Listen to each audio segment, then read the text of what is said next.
آج ہم جو پڑھنے جا رہے ہیں یہ انشاءاللہ ہوگا قصص قصص القرآن. یہ قرآن کے قصے سے مراد ہے. اور قصص کی لغوی تحقیق، اس کے متعدد معانی، قصہ، واقعہ اور حقائق میں کیا فرق ہے، قصص قرآنی کی اقسام کتنی ہیں، قصص قرآنی کا کوئی خاص اسلوب ہے، کوئی منہج ہے یا کچھ خصوصیات ہیں، یہ ہم گفتگو کریں گے.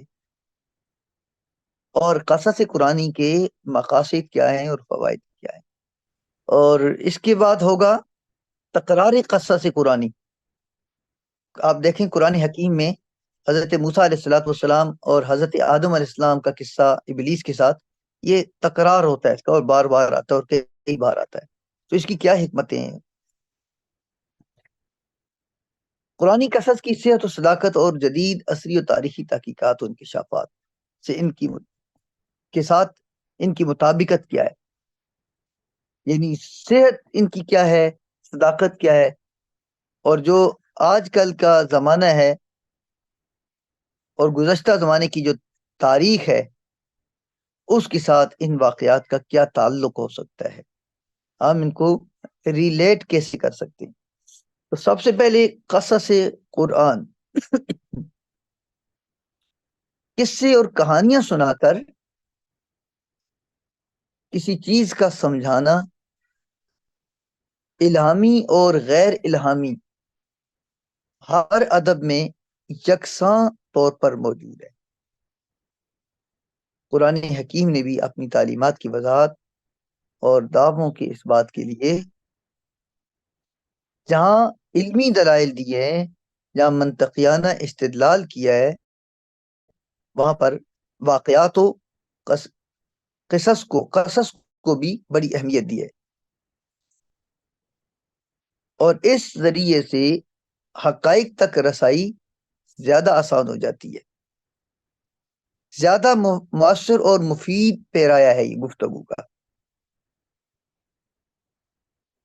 قرآن حکیم میں آپ کو کثرت سے سابقہ امتوں اور انبیاء کرام کے قصے ملتے ہیں.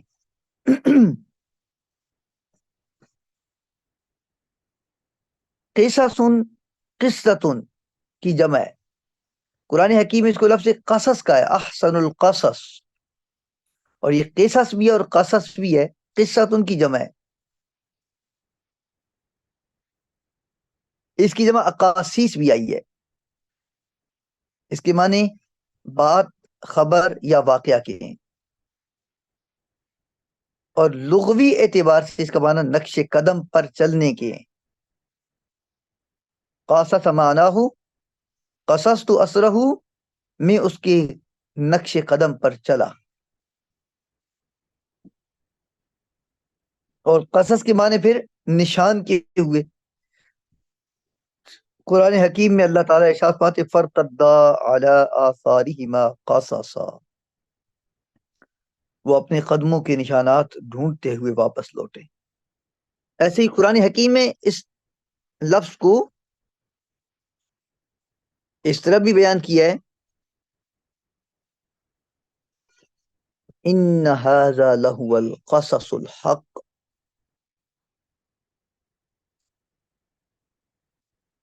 یہ حق کا نشان ہے.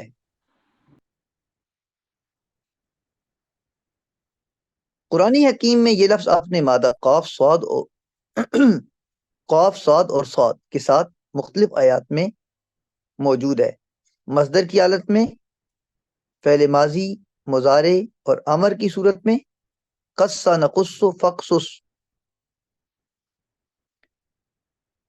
اور اس کا معنی قرآن میں بیان کرنا اور تعاقب کرنا، پیچھے چلنا ہے. اس وسعت میں زیادہ، اس مفہوم میں زیادہ وسعت بعد میں پیدا ہو گئی. یہ حقائق، اخبار اور واقعات کے لیے بھی استعمال ہونے لگا.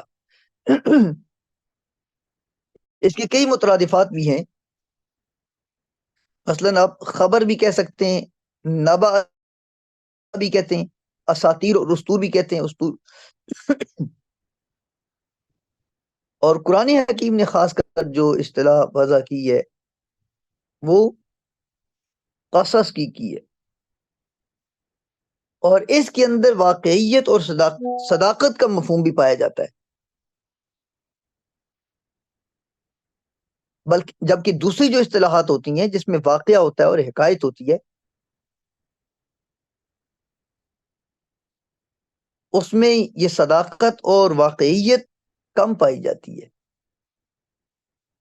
ان میں سے میجورٹی جو ہوتی ہے وہ فرضی اور تخیلاتی ہوتی ہے یا ہو سکتی ہے. اور اب اس لفظ کا اطلاق عموماً انبیاء کے قصوں پر ہونے لگا ہے. قصص الانبیاء،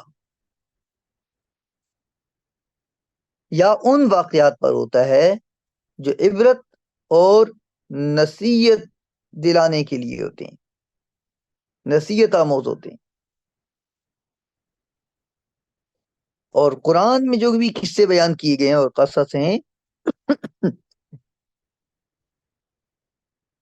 انسان کی ہدایت، رہنمائی، اصلاح و تربیت اور عبرت و نصیحت کے لیے بیان کیے گئے. اب ہم دیکھیں گے کہ قرآن کے قصص کی اقسام کتنی ہیں.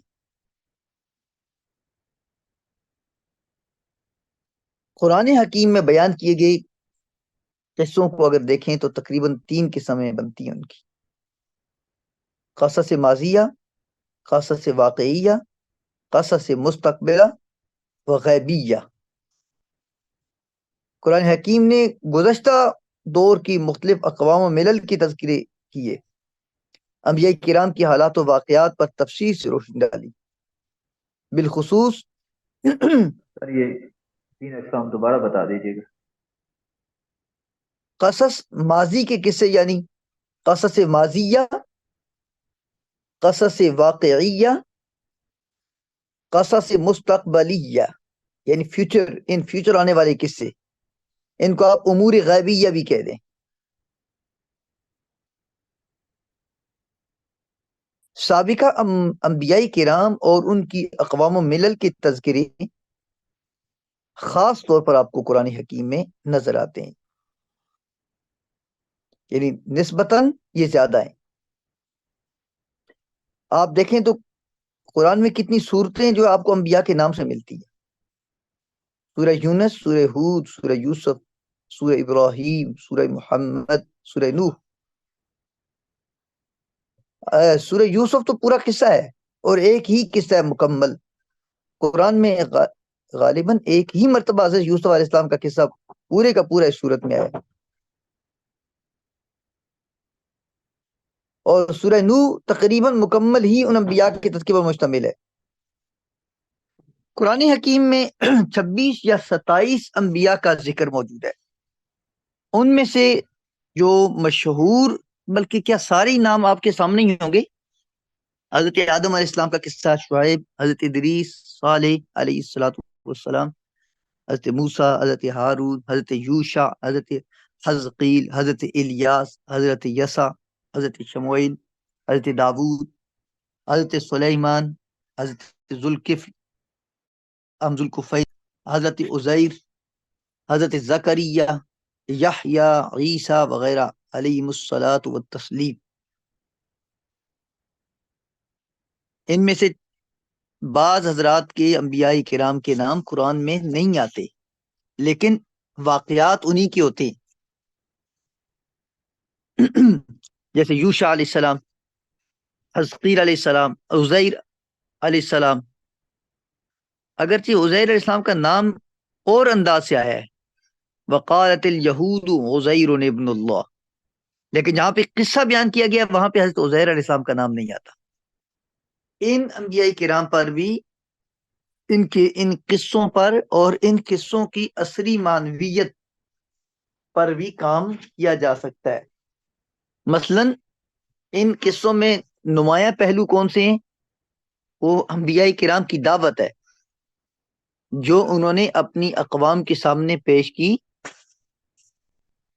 اور قوم نے ان سے مجادلہ کیا، ان کی تکذیب کی، پھر اس مجادلے اور تکذیب کی وجہ سے اللہ کا ان پہ عذاب آیا۔ تخلیق آدم علیہ الصلوۃ والسلام، آپ کی فضیلت، آپ کی خلافت، آدم علیہ السلام کا زمین پہ اترنا، حضرت ابراہیم علیہ الصلوۃ والسلام کی عظمت، آپ کی دعوت توحید، آپ پر آنے والی آزمائشیں، اور پھر اس کے ضمن میں اجر اور ثواب، حضرت یوسف علیہ الصلوۃ والسلام کی فضیلت، آپ کا امتحان اور صبر، اور پھر اللہ کا ان پہ انعام، حضرت موسیٰ اور فرعون کی موسیٰ علیہ السلام کی جو قوم تھی، ان کے ساتھ جو پیش آمدہ واقعات تھے، اللہ کی جو نصرت تھی ان کے لیے، اس میں اس قوم کے لیے اور آج کی امت و ملت کے لیے کیا کچھ سبق موجود ہو سکتے ہیں۔ بنی اسرائیل کے واقعات اور بنی اسرائیل کے واقعات کو آپ اس کی عصری معنویت کے طور پر جان سکتے ہیں۔ داؤد علیہ الصلوۃ والسلام کی عظمت، ان کی فضیلت اور شکر گزاری، اور اس شکر گزاری کے ضمن میں اللہ کا جو ان پہ انعام ہے، تو یہ ساری چیزیں ان قسموں میں واقعات میں موجود ہیں۔ اچھا، انبیاء علیہ الصلوۃ والسلام کے قرآن، علاوہ قرآن ان حضرات کے علاوہ قرآن حکیم نے اور اقوام و افراد کے واقعات بھی بیان کیے ہیں۔ یہ صرف انبیاء کے واقعات نہیں ہیں، قرآن میں دیگر واقعات بھی موجود ہیں۔ مثلا کا واقعہ ہے، پہلا ہی پارہ دیکھتے ہیں تو حابیل و قابیل ہے، طالوت ہے، حضرت لقمان حکیم ہیں، حضرت مریم، ذوالقرنین، مدین کے شیخ کبیر، برادران یوسف۔ اگرچہ یہ بھی سارے کے سارے پیغمبر ہوئے، لیکن کسی کی طرف یہاں پر قرآن میں اس طرح ذکر اشارہ نہیں کیا گیا۔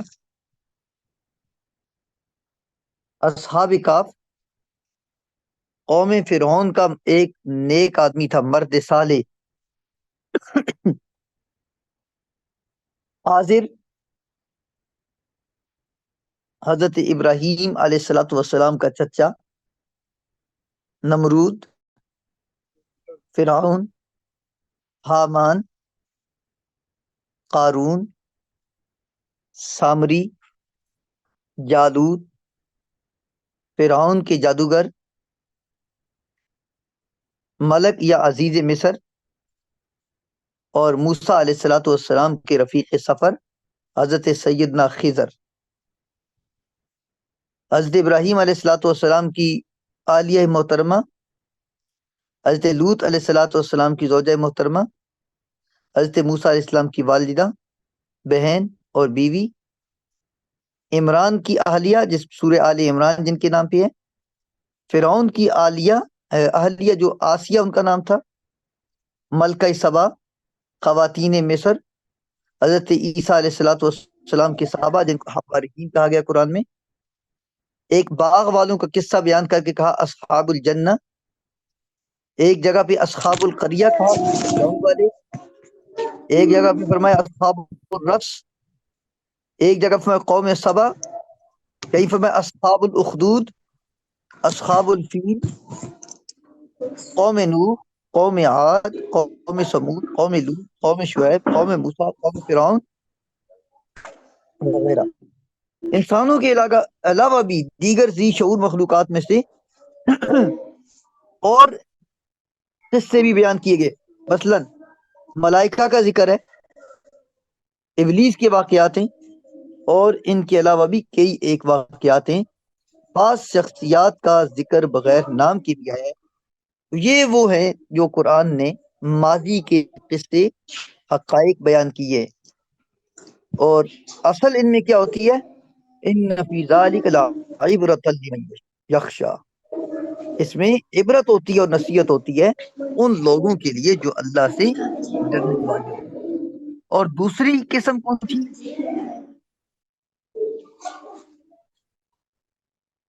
جی، اور دوسری جو قسم ہوتی ہے وہ کیا ہوتی ہے؟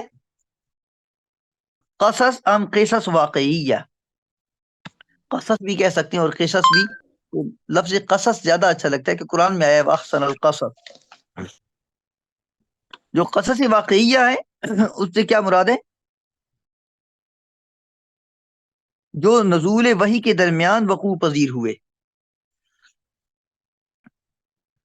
اور ان کا تعلق عہد نبوی سے ہے، سیرت رسول صلی اللہ علیہ وسلم کے متعلق ہے. وہ ان واقعات کے ذکر میں قرآن حکیم نے بالعموم اشخاص و افراد کے نام ذکر کرنے کے بجائے ان کے اوصاف و کردار کو نمایاں کیا ہے. تو ان واقعات میں جو عہد نبوی صلی اللہ علیہ وسلم میں روح پذیر ہوتے تھے ان میں نام ذکر نہیں کی جاتے تھے، البتہ اوصاف بیان کر دی جاتے تھے. ان میں اچھے کردار بھی ہیں اور برے بھی ہیں. اس میں صحابہ کرام کے واقعات ہوں گے، منافقوں کی ہوں گے، مشرکوں کی ہوں گے، یہودیوں کی ہوں گے، نصارہ کی ہوں گے. ان کے ساتھ جو تذکرے وہ بھی آئے گا. البتہ صحابہ کرام میں سے حضرت زید بن حارثہ کا نام آتا ہے. پورے قرآن میں ایک صحابی کا نام ہے زید، جن کا نام ذکر کیا ہوا ہے اور ساتھ ہی پورا واقعہ بھی ان کا. حضرت سیدنا ابو بکر صدیق کا پورا واقعہ موجود ہے لیکن نام نہیں ہے. بڑا خوبصورت یہ ایک موضوع ہے. وہ صحابہ اکرام جن کا ذکر قرآن حکیم میں موجود ہے، اس پہ ریسرچ بھی ہو سکتی ہے. ایسی ازواج مطہرات کہ قرآن میں نام نہیں آتے لیکن ذکر آتے ہیں. سورہ احزاب میں آتا ہے، سورہ طلاق میں آتا ہے، سورہ تحریم میں آتا ہے. ایسی مختلف غزوات کا تذکرہ کیا گیا ہے. غزوہ بدر، غزوہ احد، غزوہ خندق، ٹھیک ہے. سورہ فتح نازل ہوئی تھی صلح حدیبیہ میں، صلح حدیبیہ کا پورا تذکرہ آپ کو وہاں سے اس کو ریلیٹ کر سکتے ہیں. ایسے اہل روم کی فتح کا تذکرہ ملتا ہے آپ کو. یعنی آپ نے سپر پاور کو جب شکست دی تھی یا دینی تھی اس سے پہلے قرآن حکیم نے اس کی پیشن گوئی کر دی تھی. الف لام میم غلبت الروم. ایسی معراج کا واقعہ ملتا ہے آپ کو، سورہ اسراء میں ملتا ہے، سورہ النجم میں ملتا ہے. ایسے انشقاق قمر کا واقعہ ملتا ہے. تو اس قسم کے قصوں کو قصص واقعیہ کہتے ہیں، جو واقعہ ہوئے تھے رسول پاک صلی اللہ علیہ وسلم کے زمانے میں جو پیش آئے تھے، جو وہ قصص ہیں. اور تیسرے نمبر کے جو قصے ہیں وہ واقعات جن کا تعلق مستقبل سے ہے، جو عالم غیب کے متعلق ہیں. مثلا قیامت کی علامات، دعوت الارض کا دعوت الارض کا نکلنا قیامت کی نشانیوں میں سے ایک ہے. یاجوج و ماجوج،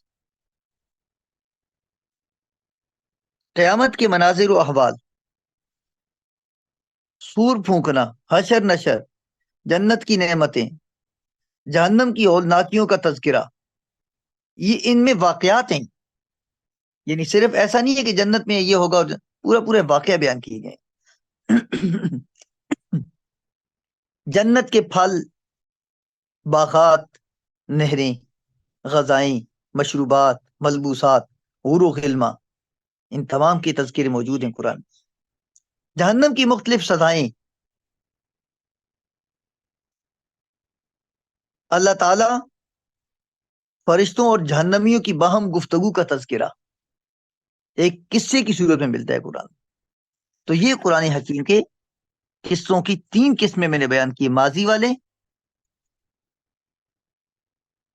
واقعیہ جو حضور صلی اللہ علیہ وسلم کے زمانے کے ہوئے، اور ایک ان کی قسم وہ ہے جن کا تعلق امور غیبیہ کے ساتھ ہے، فیوچر والے. ان کو آپ قصص قصص غیبیہ بھی کہہ سکتے ہیں، واقعیہ بھی کہہ سکتے ہیں. اب قرآنی جو قصے اور واقعات ہیں ان کا جو اسلوب ہوتا ہے یہ دوسروں سے بہت منفرد ہوتا ہے. عام تاریخی واقعات سے یہ مختلف نظر آئیں گے آپ کو۔ قرآن حکیم کا اسلوب عام تاریخی اور ہسٹوریکل کتابوں کی طرح نہیں ہے، جس میں افراد، طبقات و اقوام کے سامانی اور احوال ایک زمانی ترتیب کے ساتھ اپنی تمام تر جزیات سے مندرج ہوتے ہیں کہ پوری ہسٹری آتی ہے۔ قرآن کا مقصد نہ قصہ گوئی ہے، نہ تاریخ نگاری، بلکہ قرآن عبرت و نصیحت کا تذکرہ کرتا ہے اور رشد و ہدایت کا سرچشمہ ہے، جو انسانی نفوس کی اصلاح و تربیت اور قلوب کی تطہیر کے لیے اتارا گیا ہے۔ اس لیے قرآن حکیم واقعات کے صرف ان اجزاء کا ذکر کرتا ہے جن سے اس وقت ہدایت و نصیحت کا پہلو نکلتا ہوتا ہے، یا اس ہدایت و نصیحت کا پہلو نکل رہا ہوتا ہے جو اس وقت مطلوب ہوتی ہے۔ اس صورت میں قرآن ان واقعات و قصص کی جزیات سے کوئی تعرض نہیں کرتا، جن جزیات کا تعلق ہدایت سے نہ ہو۔ یعنی ایسا نہیں ہوتا کہ پوری عمارت آپ کو صحیح نظر آنی چاہیے، آپ کو صرف ایک دیوار چاہیے سائڈ والی، آپ اسی پہ بات کر رہے ہیں قرآن میں۔ اسی بنا پر اس میں یہ التزام بھی نظر آتا ہے کہ ایک واقعہ کو محض دلچسپی برقرار رکھنے کے لیے ایک ہی جگہ ترتیب کے ساتھ ختم کر دے،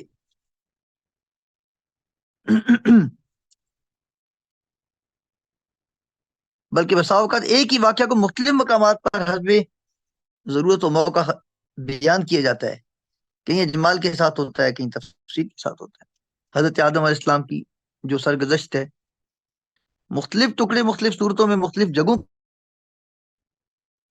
اور یہی اسلوب دیگر انبیاء کرام کی قصص اور واقعات کا بھی ہے۔ البتہ حضرت یوسف علیہ السلام ہو گئے، یا حابیل و قابیل، اصحاب کاف، اصحاب الجنہ، اصحاب القریہ، ذوالقرنین، طالوت اور قارون کا تذکر یہ ایک ہی جگہ پہ ہے۔ قرآن حکیم نے اپنے مخصوص اسلوب کے پیش نظر، اور یہ مخصوص اسلوب کون سا تھا قرآن حکیم کا؟ داعیانہ اور ناسخانہ۔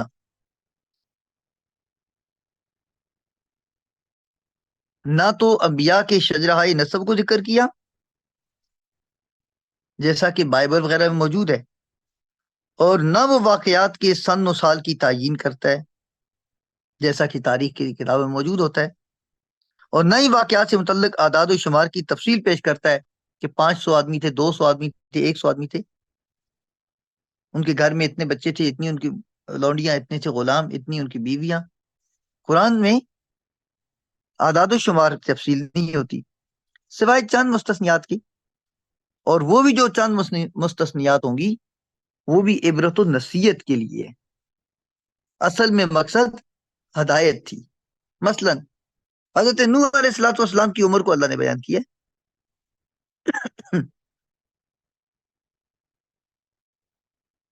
حضرت اصحاب کہف جو تھے، حضرات اصحاب کہف، ان کی نیند کا دورانیہ بیان کر دیا، 300 سال تھے، کم تھے، بیش تھے، ان کے ساتھ جو وہ 3 تھے، 4 تھے، 5 تھے، یہ نصیحت کے لیے کیا۔ حضرت عزیر علیہ السلام کی حیات بعد الموت کا دورانیہ بیان کیا کہ کتنا عرصہ آپ سوئے رہے۔ قرآن حکیم نے اسی لیے اصحاب کہف کی تعداد میں لوگوں کے اختلافی اقوال کا ذکر تو کیا ہے، مگر ان کی تعیین سے گریز کرتے ہوئے اس کے علم کو اللہ کے سپرد کرنے کی ہدایت کی ہے، کیونکہ لوگ تو اسی میں پھنسے رہتے ہیں، اعداد و شمار میں لوگ گم ہو جاتے ہیں، کیونکہ اس کا مقصد ہدایت سے، جو مقصد ہدایت ہے، اس کا مقصد ہدایت سے کوئی تعلق نہیں ہوتا۔ اور یہ قرآن کا اسلوب ہماری رہنمائی کرتا ہے کہ غیر ضروری امور میں بحث و نزاع کا کوئی فائدہ نہیں ہوتا، اور ہمارے ہاں ہوتی ہی غیر ضروری امور میں بحث و نزاع ہوتی، سر پھٹول ہو رہی ہوتی ہے، اور ایک دوسرے کو اٹھا اور گرا رہے ہوتے ہیں، اور غیر ضروری امور میں۔ اور اللہ کے قرآن میں اتنے قصے اور اتنی حقائق بیان کیے، واقعات بیان کیے، کہیں بھی آپ کو یہ چھوٹی چھوٹی جزیات تو نظر ہی نہیں آتی، وہ تو وہاں مین چیزوں پہ بات ہو رہی ہے۔ اس لیے قرآن غیر ضروری سوالات کا جواب دینے کے بجائے اس بات پر روشنی ڈالتا ہے، یعنی اللہ کے ہاں اگر کوئی غیر ضروری سوال کر دیتے ہیں پیغمبر کے ساتھ غیر، تو حضور اس پہ روشنی نہیں ڈالتے تھے۔ اللہ اس قرآن کی، اس میں جب قرآن کی آیت نازل کرتے تھے، اس سوال کا جواب نہیں ہوتا تھا،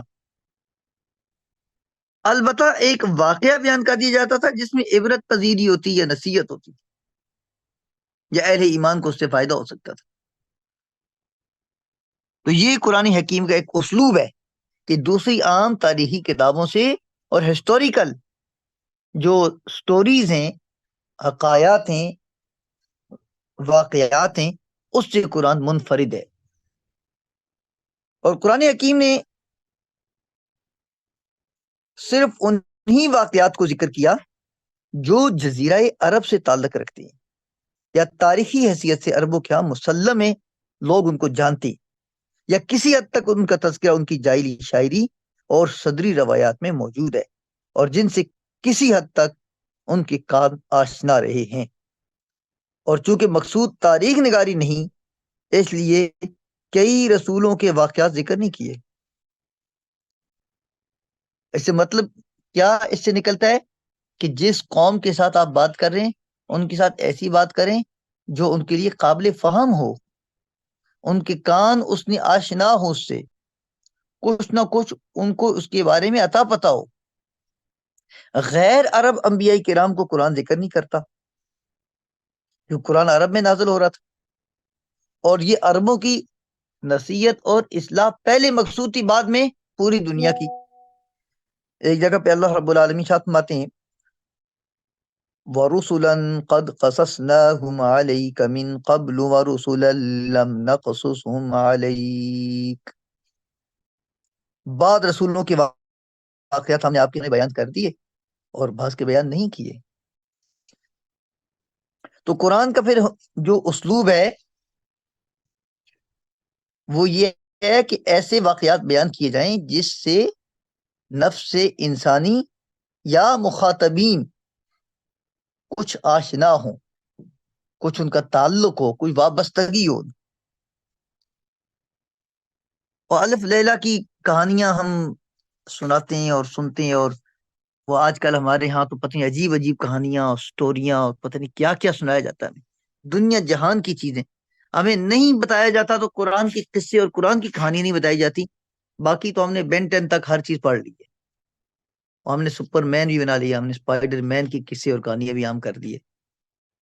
لیکن نہیں کیا تو ہمیں قرآن کے قصے اور قرآن کے جو قصص تھے اس پر ہمیں عبور حاصل ہوا. نہ ہم نے کبھی سنے، نہ ہمیں کسی سے نے سنائی، نہ ہم نے کبھی پڑھے. قرآن حکیم میں مختلف واقعات کا کئی صورتوں میں اعادہ ہوا ہے، تکرار ہوا ہے.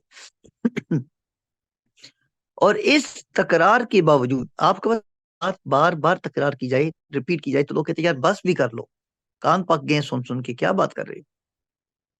لیکن قرآن میں ایک ہی واقعہ بار بار تکرار ہوتا ہے، لیکن ہر بار اس کلام کے اندر مزید شیرینی اور مزید حسن پیدا ہو جاتا ہے. اس کے پڑھنے سے، اس کی تلاوت سے قاری کی طبیعت نہیں اکتاتی، بلکہ ہر مرتبہ ایک نیا کیف ہوتا ہے، نیا لطف آتا ہے اس میں. بظاہر آیات میں مشابہت کے باوجود معمولی لفظی تغیر کے نتیجہ میں تدبر اور تفکر کے ذریعے نئے نئے معانی مفاہیم کا انکشاف ہوتا ہے. یہ اسلوب واقعات بھی قرآن اعجاز کے ایک اہم پہلو کو اجاگر کرتا ہے کہ قرآن حکیم واقعات کا تکرار کرتا ہے، اور بعض لفظ تبدیل ہو جاتے ہیں، انہی کے اندر کچھ خاص حکمت اور نقطہ ہوتا ہے. قرآن حکیم نے اس دور میں جبکہ تاریخ صحت و صداقت سے محروم ہو کر افسانہ شمار ہونے لگی تھی، تاریخ افسانہ بن گئی، واقعات کو انتہائی احتیاط، صحت اور صداقت کے ساتھ قرآن درج کرتا ہے اور موجودہ آئندہ نسلوں کی رہنمائی اور تربیت کے لیے محفوظ کر دیتا ہے. اس سے قبل یہ جو قرآن کے قصے آپ کو ملتے ہیں، یہ تحریف شدہ آپ کو دوسری کتابوں میں اور لوگوں کے صدری واقعات ملیں گے. ان کو محفوظ کیا تو قرآن حکیم نے محفوظ کیا، اور ایسا محفوظ کر دیا کہ آج دنیا اس پہ اعتماد کرتی ہے. قرآن کو، اسلام کو کوئی مانتا ہے یا نہیں مانتا، ان قصوں پر اعتماد کرتے ہیں، یعنی میجورٹی. اس کا یہ مطلب نہیں ہے کہ سارے یہ اتفاق کرتے ہیں، میجورٹی کرتی ہے، ایسے بھی ہیں جو اختلاف بھی کرتے ہیں. اور قرآن نے اقوام و ملل اور اشخاص و افراد کے متعلق صرف انہی گوشوں کو بے نقاب کیا ہے جن میں عبرت و نصیحت کا کوئی نہ کوئی پہلو موجود ہو۔ آپ پتہ ہے کہ مومن کی شان ہی یہ ہے اور مومن کی صفت یہ ہے کہ النسخ لکل مسلم، جیسے حضور نے فرمایا الدین والنصیحہ، دین دوسرے مسلمانوں کے ساتھ اخلاص کے ساتھ پیش آنے کا نام۔ تو صحابہ نے پوچھا کس کے ساتھ یا رسول اللہ؟ یہاں پہ مطلق تھا۔ صحابہ نے پوچھا حضور کس کے ساتھ؟ فرمایا اللہ کے لیے اخلاص، اللہ کے رسول کے لیے، اور عامت المومنین مسلمین کے لیے۔ تو قرآن کے اندر یہ خوبصورتی اور قرآن کا یہ اعجاز ہے کہ کل انسانیت کے لیے اس میں نسخ ہے اور اس میں ہدایت ہے، اس میں رشد ہے، کوئی نہ کوئی پہلو موجود ہوتا ہے۔ اور سابقہ تمام انبیاء کرام کے اور تمام تر واقعات کو، ان میں جو ان واقعات کے گرد جو مختلف غلط فہمیاں تھی ان کا ازالہ کر دیا، خرافات کا پردہ چاک کیا، واقعات کو اپنی اصلیت کے ساتھ پیش کیا، اور یہ سب کچھ کر کے قرآن نے انسانیت پر بے حد احسان کیا، کیونکہ سب کچھ تو پردہ خاک میں چلا گیا تھا۔ شکوک و شبہات کی گرد اس کے اوپر دویز تہیں بنا بیٹھی تھی، اور انسانیت کو اپنی ہسٹری معلوم نہیں تھی کہ آدم کون تھے اور نوح کون تھے اور آگے لوگ کیسے آگے آئے۔ تو قرآن نے یہ ساری جو گرد تھی اس کو صاف کیا، اور شکوک و شبہات کے پردوں کو پھاڑ کے ایک صاف ستھرا ہسٹوریکل جو انسان تھا اس کو سامنے بیان کر دیا، اور یہ انسانیت پر بڑا احسان ہے قرآن کا۔ انبیاء کی دعوت، ان کی جد و جہد اور قربانیوں کے ذکر کے ساتھ ساتھ قرآن نے دعوت حق کے مخالفین کا بھی بڑی وضاحت اور تفصیل کے ساتھ ذکر کیا ہے، اور اظہار حق کے معاملے میں کہیں بھی تنگ نظری اور بخل سے قرآن نے کام نہیں لیا، اور یہی بندہ مومن کو بھی جچتا ہے کہ اظہار حق کے لیے تنگ نظری کا مظاہرہ نہیں کرنا چاہیے۔ ایک اور چیز قرآن حکیم میں اور دوسرے قصوں میں مختلف ہے، وہ یہ کہ قرآن حکیم کے واقعات کی منظر کشی کچھ اس انداز سے کی گئی ہے کہ اس کے جیتے کردار آپ کو نظر آتے ہیں، یعنی اس کے جو کردار ہیں یہ آپ کی نگاہوں میں جیتے جاگتے نظر آتے ہیں۔ اس پر بھی کام ہو بھی سکتا ہے اور لوگوں نے کیا بھی ہے۔ قرآن کریم کے حوالے سے اس اعتبار سے تصویر الفنی فی القرآن، کہ قرآن کا یہ اعجاز ہے کہ آپ واقعہ پڑھیں تو یوں لگتا ہے کہ وہ کردار جو ہیں، کریکٹر اس واقعے میں جو لوگ موجود ہیں، جو انبیاء کرام ہیں، جو اقوام ہیں، آپ کی آنکھوں کے سامنے سے گھوم جاتی ہیں، اور ایک وقت انسان غیر ارادی اور لاشعوری کی کیفیت میں چلا جاتا ہے اور لگتا ہے کہ وہ خود وہاں پر اس واقعات میں ان انبیاء کرام کے ساتھ اس میدان میں وہاں موجود ہے۔ بالخصوص طوفان نوح کا منظر جو سورہ ہود میں بیان ہوا ہے، وہاں پہ آپ دیکھتے ہیں کہ کشتی ان لوگوں کو پہاڑوں جیسی موجوں میں لے کے جا رہی ہے، اور اللہ ارشاد فرماتے ہیں وَهِيَ تَجْرِي بِهِمْ فِي مَوْجٍ كَالْجِبَالِ، وہ ان کو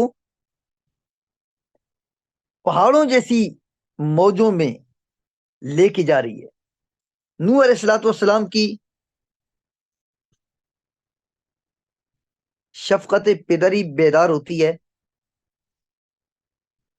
اور وہ اپنے کافر بیٹے کو بڑے اضطراب اور پریشانی کے عالم میں کشتی میں سوار ہونے کی دعوت دیتے ہیں، اور فرماتے ہیں وَنَادَى نُوحٌ ابْنَهُ وَكَانَ فِي مَعْزِلٍ يَا بُنَيَّ اركب معنا ولا تكن مع الكافرين۔ اپنے نافرمان بیٹے سے فرماتے ہیں کہ بیٹا نشے شباب میں مست نہ ہو جا، ہمارے ساتھ سوار ہو جا۔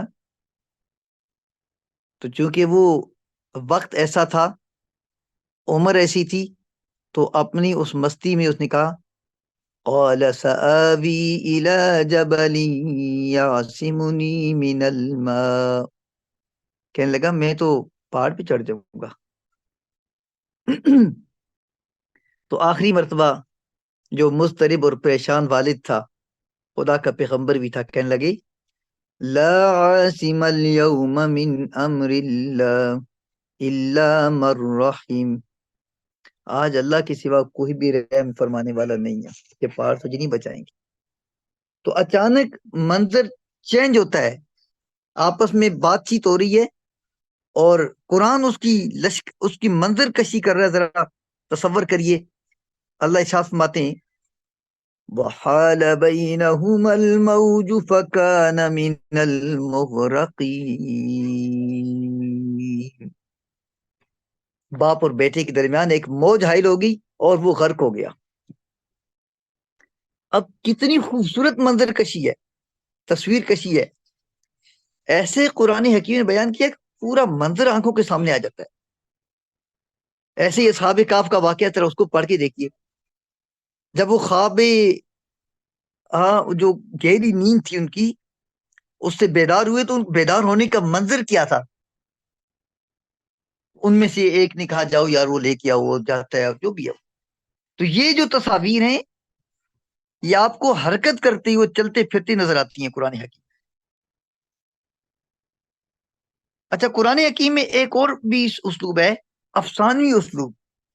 البتہ یہ جو افسانوی اسلوب ہے یہ فرضی نہیں ہے بلکہ حقیقت پر مبنی ہوتا ہے، جس میں زندگی کی جاگتی تصویریں ہمارے سامنے پیش ہو جاتی ہیں. عموماً یہ خیال کیا جاتا ہے کہ اہل مغرب افسانہ کے موجد ہیں، افسانہ اہل مغرب سے آیا ہے، لیکن حقیقت یہ ہے کہ قرآن حکیم نے واقعات کو افسانوی رنگ میں پیش کرنے کا ہمیں ڈھنگ سکھایا ہے. اور اگر آپ کو یقین نہیں آتا تو حضرت یوسف علیہ السلام کا قصہ تو پڑھ لے ذرا. اور اس قصے کو اللہ نے کیا فرمایا؟ احسن القصص. یہ واقعہ کسی طرح افسانوی انداز میں یوسف علیہ السلام کی جو آپ کا وہ واقعہ ہے، کسی طرح بھی کسی انداز میں بھی اس سے پیچھے نہیں ہے جیسے ایک افسانہ ہوتا ہے. اور یہ شروع کہاں سے ہوتا ہے؟ جہاں سے حضرت یوسف علیہ السلام نے خواب دیکھا تھا. تو آپ نے ارشاد فرمایا تھا انی رأیت احد عشر کوكبا والشمس والقمر رأیتهم لی ساجدین.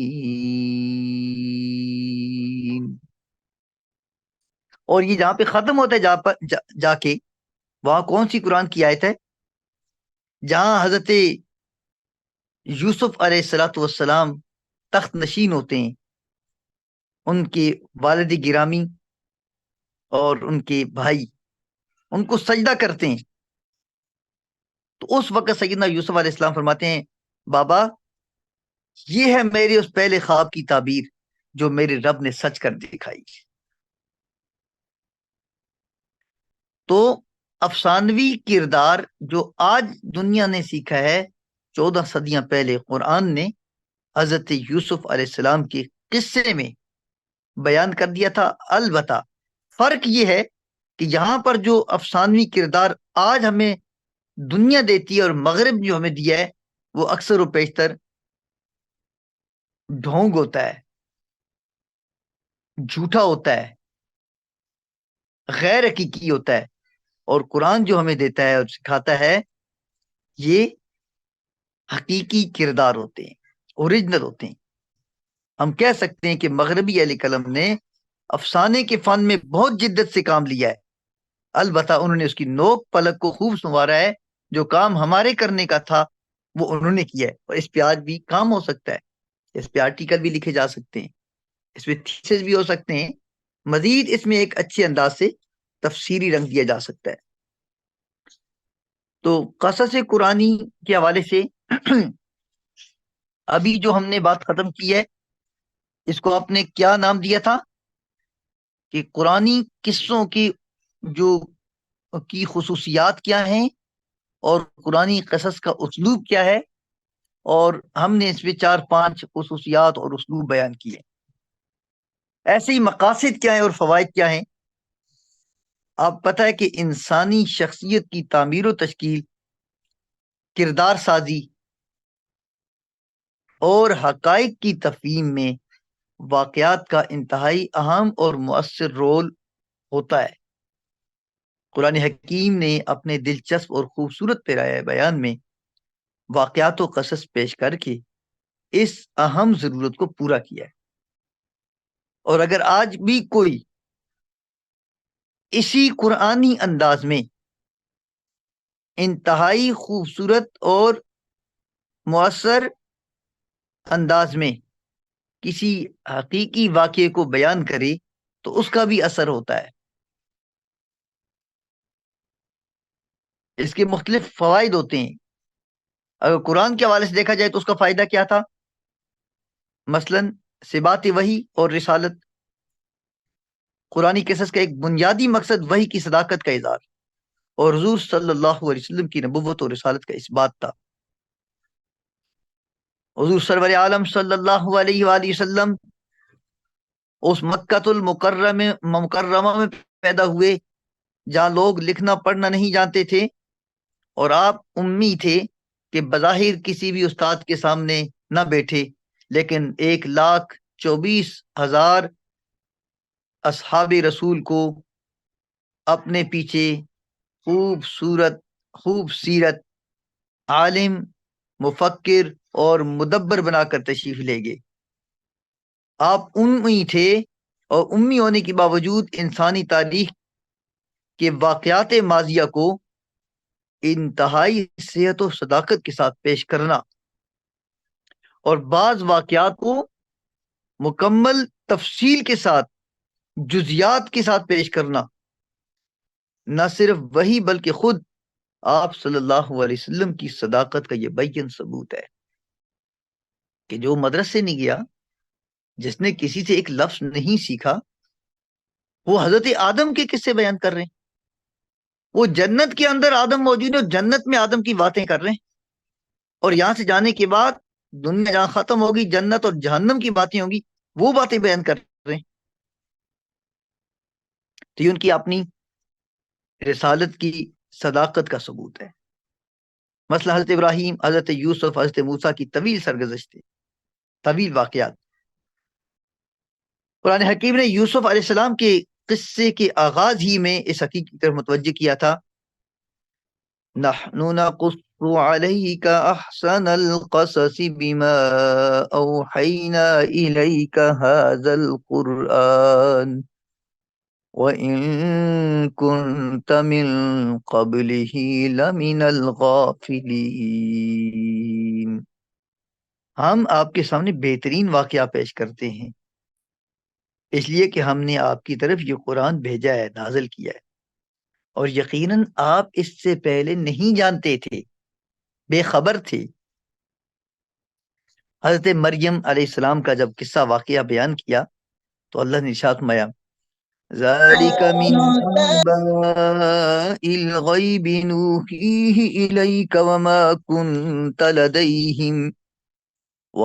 كُنْتَ لَدَيْهِمْ إِذْ يُلْقُونَ أَقْلَامَهُمْ أَيُّهُمْ يَكْفُلُ مَرْيَمَ وَمَا كُنْتَ لَدَيْهِمْ إِذْ يَخْتَصِمُونَ. یہ غیب کی خبریں ہیں. اس وقت آپ موجود نہیں تھے جب وہ قرعہ ڈال رہے تھے کہ حضرت مریم کی کفالت کون کرے گا، اور آپس میں اس معاملے پر جھگڑ رہے تھے. وَمَا كُنْتَ لَدَيْهِمْ إِذْ يَخْتَصِمُونَ. ایسے نوح علیہ السلام کا واقعہ ذکر کر کے بھی اللہ نے اسی طرح متوجہ کیا ہے. ایسے ہی طالوت و جالوت کا واقعہ بیان کیا تو بعد میں اللہ نے ارشاد فرمایا،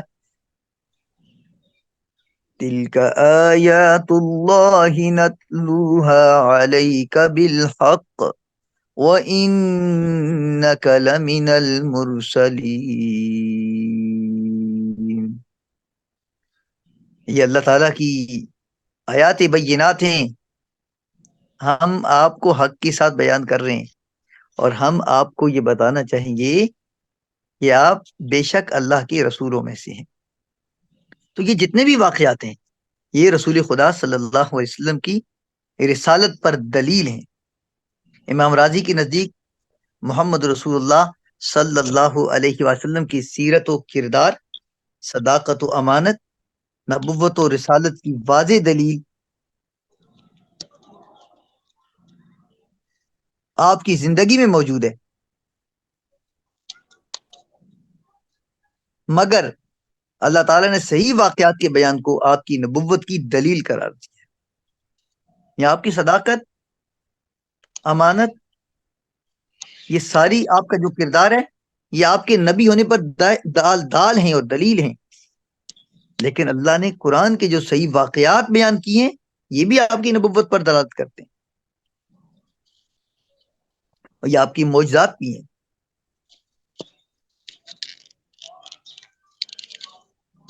اس سے آپ کی شان، مقام اور مرتبے کا پتہ چلتا ہے۔ قرآن حکیم کے مختلف واقعات جن میں واقع حضر اور ذوالقرنین بھی شامل ہیں، مفسرین کے نزدیک کفار کے مطالبے پر نازل ہوئے تھے، اور وہ آپ کا امتحان لینا چاہتے تھے۔ کفار رسول اللہ صلی اللہ علیہ وسلم کا امتحان یہودی لینا چاہتے تھے۔ جب قرآن حکیم میں یہ واقعات اللہ نے نازل کر دیے تو یہ نبی پاک صلی اللہ علیہ وسلم کی حق اور صداقت اور آپ کی نبوت کے سچ ہونے پر دلیل بن گئی۔ اس کا دوسرا ایک مقصد ہے اشتراک دعوت و وحدت ادیان۔ قرآن حکیم اپنے ذکر کردہ واقعات کے ذریعے ثابت کر رہا ہے کہ اسلام وہی دین ہے جس کی طرف تمام انبیاء نے دعوت دی ہے۔ قرآن کی روح سے تمام انبیاء اللہ کی ذات پر ایمان رکھتے ہیں اور موحد ہیں، اور اس سے قبل ہر نبی کا جو دین تھا دین اسلام تھا، اور ہر نبی اپنی قوم کو ان الفاظ سے دعوت دیتا تھا، یا قوم اعبدوا اللہ ما لکم من الہ غیرہ، یہ الفاظ تھے، اے میری قوم اللہ کی عبادت کرو، اللہ کے سوا آپ کا کوئی معبود برحق نہیں ہے۔ قرآنی دعوت کا یہ مرکزی نقطہ سب ادیان و مذاہب میں مشترک ہے۔ اس انداز سے آپ وحدت ادیان پہ کام کر سکتے ہیں، اس انداز سے وہ دین اکبر کے اعتبار سے نہیں کر سکتے، البتہ اس اعتبار سے آپ کر سکتے ہیں کہ تمام ادیان عالم میں اور ادیان سماویہ میں مشترکات کون کون سے ہیں، اس پہ تھیسس کریں، اس پہ آرٹیکل کریں، اس پہ ریسرچ کریں، اس پہ ویسے پڑھیں۔ ایسے ہی قرآن حکیم کے قصے اور کہانیاں عبرت و نصیحت کے لیے آئیں۔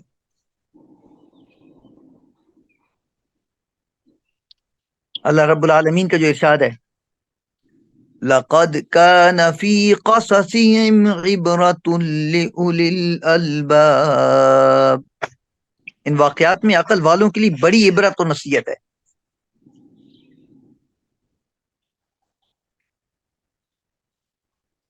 قرآن عذاب زدہ بستیوں کی طرف اہل مکہ کو بالخصوص متوجہ کرتا ہے، جن کے کھنڈرات اہل مکہ کے تجارتی قافلوں کے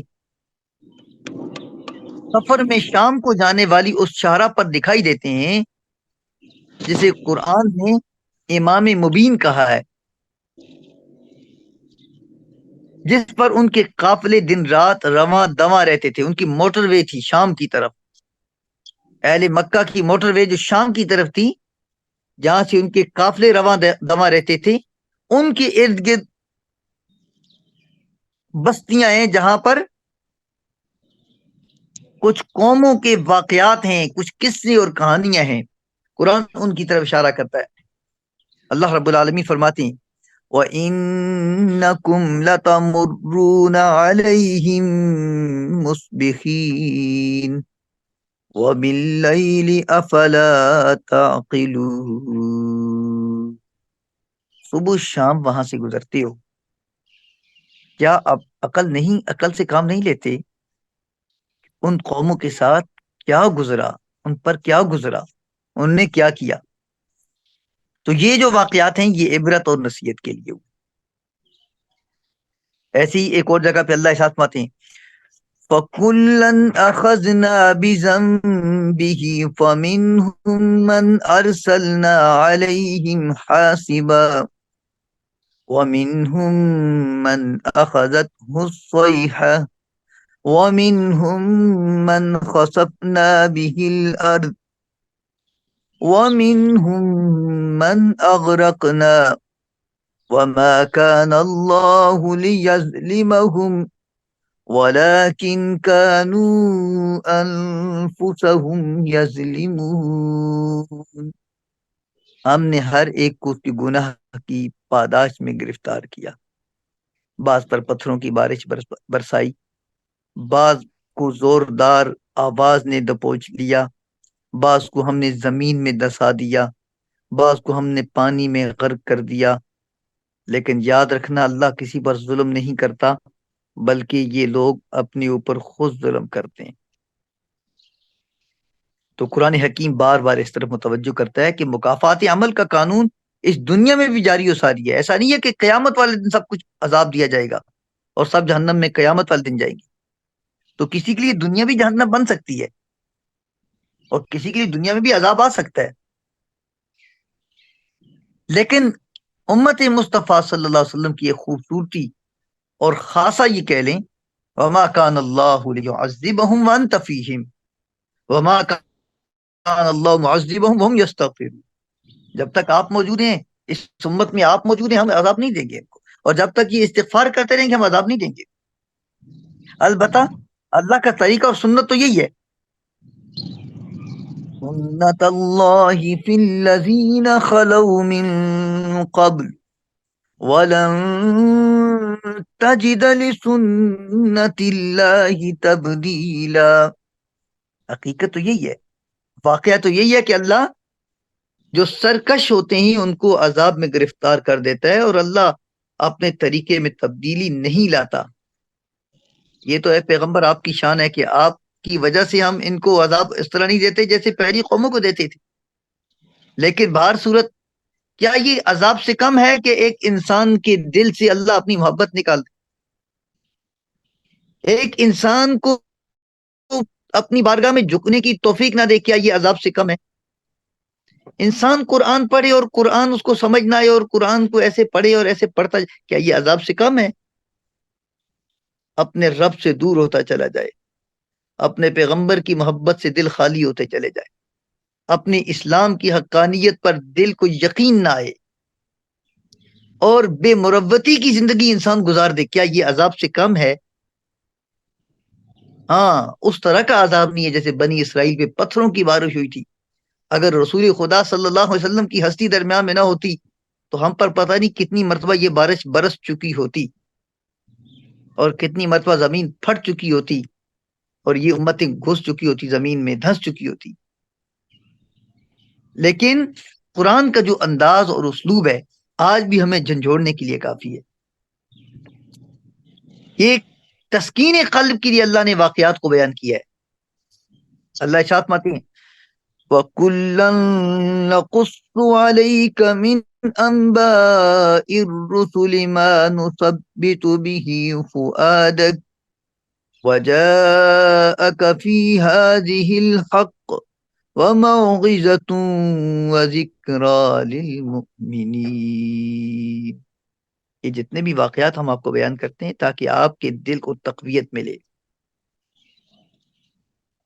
اور ان واقعات میں آپ کے پاس حق پہنچ چکا ہے، ذرا حق کو آنکھیں دل کی آنکھوں سے دیکھیں، اور ان واقعات میں اہل ایمان کے لیے نصیحت اور تذکرہ ہے، یاد دہانی ہے۔ اور ایک اور چیز جو اقوام و ملل کی عروج و زوال کی پوری نشاندہی ان اسباب میں کر دی ہے، اور اس کی اصلی معنویت کی جا سکتی ہے۔ آج کے زمانے میں ایک ایک قصے کی اصلی معنویت پہ کام ہو سکتا ہے اور آرٹیکل لکھا جا سکتا ہے۔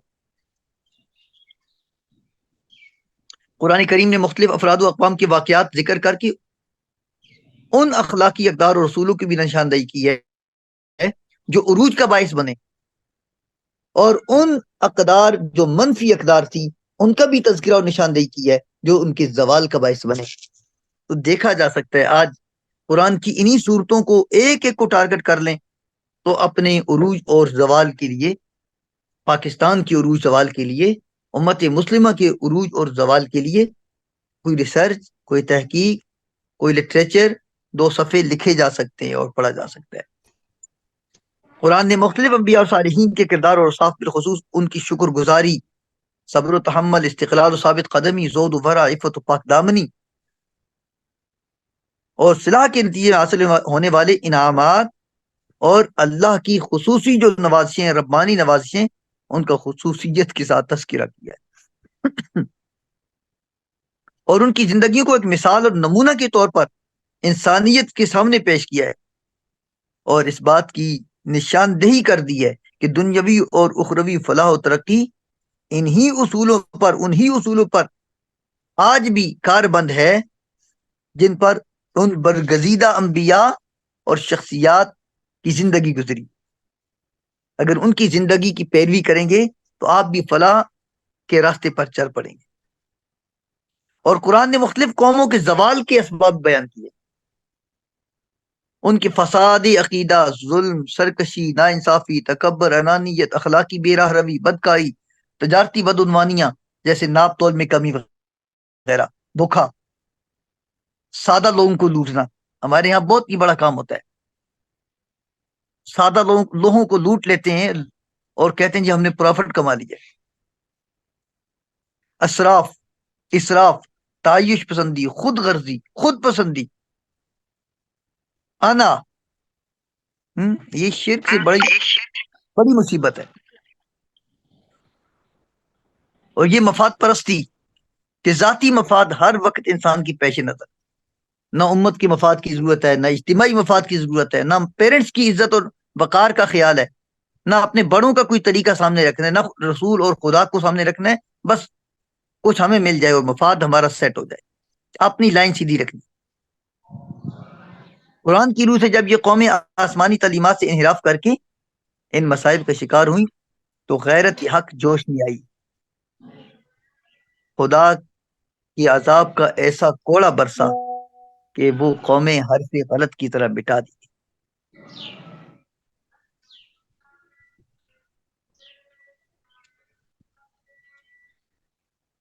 تو قرآن کا نظریہ تاریخ کیا ہے؟ قرآن کے نظریہ تاریخ کی قدر و قیمت کیا ہے؟ یہ ہمارا ایک سوال ہے اور یہ ہمارا ایک ٹاپک ہے۔ قرآن کا نظریہ تاریخ، کس انداز سے قرآن ہسٹری پیش کرتا ہے؟ یعنی یقیناً آپ اس میں بتائیں گے، اس میں عبرت بھی ہوتی ہے اور اس میں قوموں کے لیے عروج اور زوال کے اسباب موجود ہوتے ہیں، اس سے قومیں بگڑتی ہیں، قومیں سنورتی ہیں، آپ قرآن کے اس آئینے میں دیکھ سکتے ہیں۔ ایسے قدرت الہیہ کا اظہار ہے قرآن، مثلا کہ اللہ ہر چیز پر قادر ہے۔ آدم علیہ السلام کی تخلیق بغیر ماں باپ کی ہوئی، عیسیٰ علیہ السلام کا قصہ موجود ہے، بغیر والد کی آئی۔ ابراہیم علیہ السلام کو آگ میں ڈال دی اور آگ ٹھنڈی ہو گئی۔ ابراہیم علیہ السلام نے پرندوں کو، 4 پرندوں کو پکڑا اور کوٹ کوٹ کے ان کا چورا کیما بنایا اور پھر 4 جگہوں پہ پھینک دیا، 4 پہاڑوں سے وہ واپس ایک ایک کا نام لیتے جاتے اور وہ پرندے بنتے بنتے آپ کے پاس آ جاتے۔ عزیر علیہ السلام کا 100 سال کے بعد زندہ ہونا، یہ خدا کی قدرت کا اظہار ہے۔ اصحاب کاف 300 سال سوئے رہے اور پھر زندہ ہوئے، پھر جاگ گئے۔ ایسی ایک اور جو چیز ہے ان واقعات اور قصص میں، انسانی طبیعتوں کا لحاظ رکھا گیا ہے۔ واقعات اور قصص سے انسانی دلچسپی قدیم زمانے سے ہے، کیونکہ ان کے ذریعے انسان کے فطری ذوق کی تسکین، قلب و ذہن کی تازگی اور طبیعتوں میں انشراح کی کیفیت پیدا ہوتی ہے۔ مضامین کی تفہیم زیادہ آسان ہوتی ہے بلکہ مزید مؤثر ہو جاتی ہے، بوریت اور اکتاہٹ کا ازالہ ہو جاتا ہے۔ قرآن نے بھی انسانی طبیعتوں کا لحاظ رکھا ہے اور آج بھی ہمیں انسانی طبیعتوں کا لحاظ رکھنا چاہیے۔ بعض مفسرین کے نزدیک صحابہ کرام نے مسلسل آزمائشوں کی وجہ سے حضور صلی اللہ علیہ وسلم سے کچھ واقعات و قصص سننے کی خواہش ظاہر کی تاکہ بوریت دور ہو جائے۔ تو اس وقت سورہ یوسف نازل ہوئی اگرچہ بعض مفسرین اسے قرآن کے منافی سمجھتے ہیں، مگر حقیقت یہ ہے کہ قرآنی واقعات اپنے مواد و موضوعات کے تنوع کے اعتبار سے اپنے اندر شیرینی اور کشش رکھتے ہیں. بڑی دلچسپی کی چیز اس میں موجود ہے. مثلا بعض دلچسپ مکالمات ہیں. اب یہ مکالمات قرآن پر بھی کام ہو سکتا ہے. قرآن میں مکالمات یہ ساتھ ساتھ لکھا کریں، یہ موضوعات ہوتے ہیں آپ کے آرٹیکل کے لیے یا تھیسس کے لیے. قرآن میں مکالمات بھی ہیں. مثلا خدا کا ملائکہ آدم اور ابلیس کے ساتھ مکالمہ، اور ایک مرتبہ نہیں، یہ تو کئی مرتبہ ہے اللہ تعالیٰ کے مکالمہ. سلیمان علیہ السلام اور ہدہد پرندے کا مکالمہ ہے. اہل جنت اور اہل دوزخ کا آپس میں مکالمہ ہے.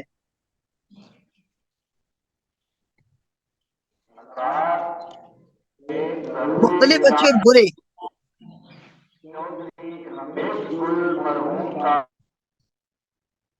مختلف اچھے اور برے یعنی انبیاء و صالحین، فرعون، حامان، قارون وغیرہ کے کردار یہ بھی بیان کی گئے ہیں. ان مختلف اچھے برے کردار، کریکٹر آف قرآن، قرآن کے کریکٹرز. اچھا، اس میں مختلف نسوانی کردار ہیں. حضرت مریم، حضرت آسیہ فرعون کی بیوی، حضرت نوح علیہ السلام کی زوجہ، حضرت لوط کی زوجہ، عزیز مصر کی بیوی ملکہ سبا. ایسی مختلف واقعات جو قدیم تہذیبوں اور عام معاشرتی زندگی کی عکاسی کرتے ہیں. اس میں یوسف، موسیٰ علیہ السلام، داؤد علیہ السلام اور سلیمان علیہ السلام کے واقعات ہیں. مختلف مخلوقات جیسے جنات ہیں، چرندے، پرندے، حیوانات ہیں. بڑے خوبصورت واقعات قرآن میں موجود ہیں. تو قرآن اندر ایک پوری آپ سمجھے لائبریری ہے. قرآن کے اندر ایک پوری دنیا ہے. جائیں قرآن میں اور گھومیں قرآن میں، دیکھیں قرآن میں کیا کچھ ہے، جائے اور کچھ نہ کچھ لے کے بھی آئیں. ایسے اصل حقائق کی نشاندہی بھی قرآن میں ان واقعات کے پیش نظر کی گئی ہے. مثلا حضرت موسیٰ علیہ السلام یا سلیمان علیہ السلام، حضرت مسیح علیہ السلام، ان کے واقعات. مسیح علیہ السلام کے متعلق تو الوہیت، ابنیت اور حلول کا عقیدہ بیان کیا گیا تھا. قرآن اس کی تردید کرتا ہے. تو یہ اصل حقائق کی نشاندہی ہے. سیدنا سلیمان علیہ السلام کے بارے میں ان کا عقیدہ یہ بن گیا تھا کہ یہ جادوگر تھے. قرآن نے اس کا برات کا اظہار کیا ہے. نوح علیہ السلام، ایوب علیہ السلام، لوط علیہ السلام، آپ کے صبر و استقلال اور غیرت و حمیت کا ذکر ہے. حضرت موسیٰ کی طرف سے حضرت ہارون کی بات پرسی اور شرک کے الزام سے ان کی برات کا اظہار وغیرہ. موسیٰ علیہ السلام کی جو معجزے تھے، اور ان میں سے ایک کیا تھا؟ ہاتھ کا بیضا ہو جانا، روشن ہو جانا، سفید ہو جانا. بائبل میں کہا گیا یہ مریض تھے، برس کا ان کو مرض تھا. اللہ کی قرآن نے اس سے آپ کو بری کیا. یہ احقاق حق کے لیے واقعات آئے. آدم و حوا کے واقعہ میں دونوں کے ممنوع پھل کھانے کا ذکر ہے، جبکہ تورات یہ الزام حضرت حوا پر ڈال کر عورت کو برائی کا منبع قرار دیتی ہے.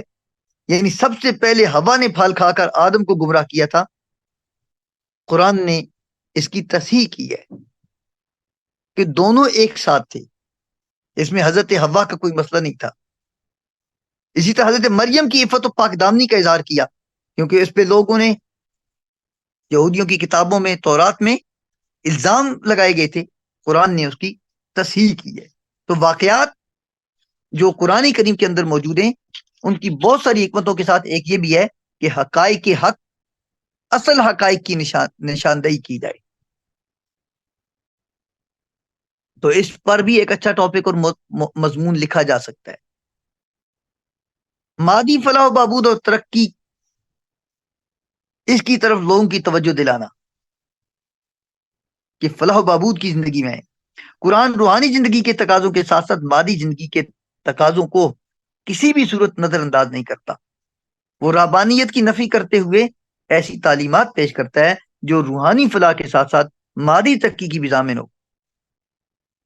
قرآنی واقعات بالخصوص جن میں انبیاء کے معجزات کا ذکر ہے، ان کی افادیت کا ایک اہم پہلو یہ بھی ہے کہ ان کے ذریعے مادی فلاح اور ترقی کے وہ نمونے پیش کیے گئے جن پر آج سائنس ترقی کی معراج تک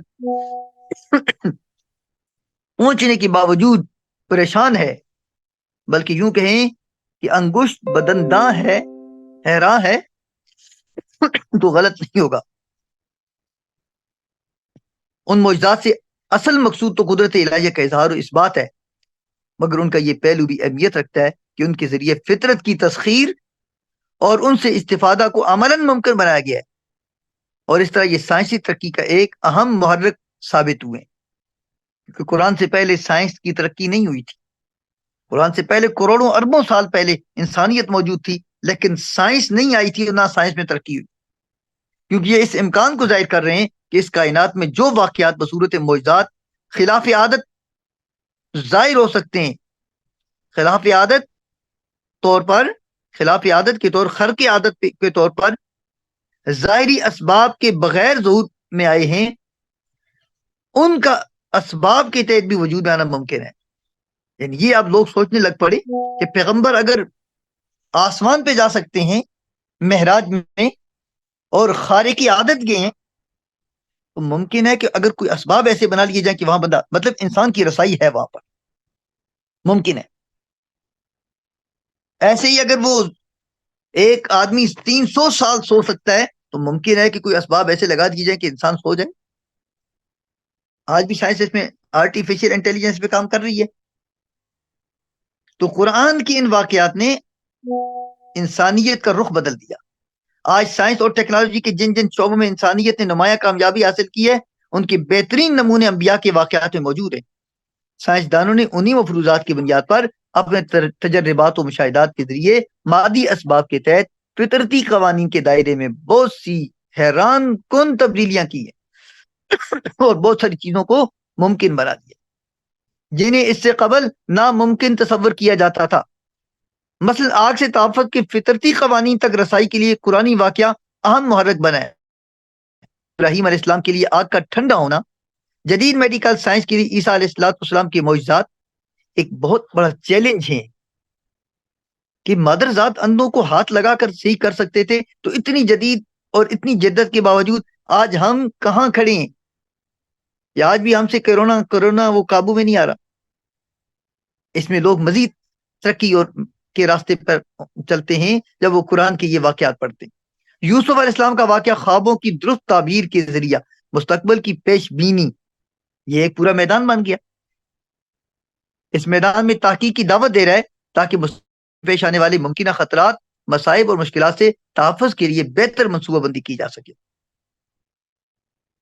حضرت سلیمان علیہ السلام کی وسیع سلطنت اور جنات، طیور اور ہواؤں پر حکمرانی کے واقعات ہماری رہنمائی کر رہے ہیں، اور اس بات کا امکان ہے کہ کل ہماری دسترس میں وہ مادی اسباب اور قوانین بھی آ سکیں جن کے ذریعے ان قوتوں کی بھی تسخیر ممکن ہے۔ یعنی ہم ہواؤں پر قابو پا سکیں، جنات پر قابو پا سکیں، پرندوں پر ہماری حکومت اور ہم پرندوں کو قابو کر سکیں۔ سلیمان علیہ السلام کا چیونٹیوں کے ساتھ گفتگو کرنا یا چیونٹی کی گفتگو سے باخبر ہونا، آواز کو سننا اور سمجھنا، ہود ہود سے ان کی گفتگو اور پھر ان کی بات کو سمجھنا، ہمیں اس سے یہ پتہ چلتا ہے کہ یہ انسانیت کی دسترس میں ہے۔ انسان ان کی باتوں کو سمجھ سکتا ہے۔ آج ایک پورا علم اس میں بن چکا ہے، ایک سائنس بن چکی ہے، اینیمل سائنسز، اور اینیمل سائنسز کے شعبے میں انہی واقعات کے زیر اثر حوصلہ افزا پیش رفت ہو رہی ہے۔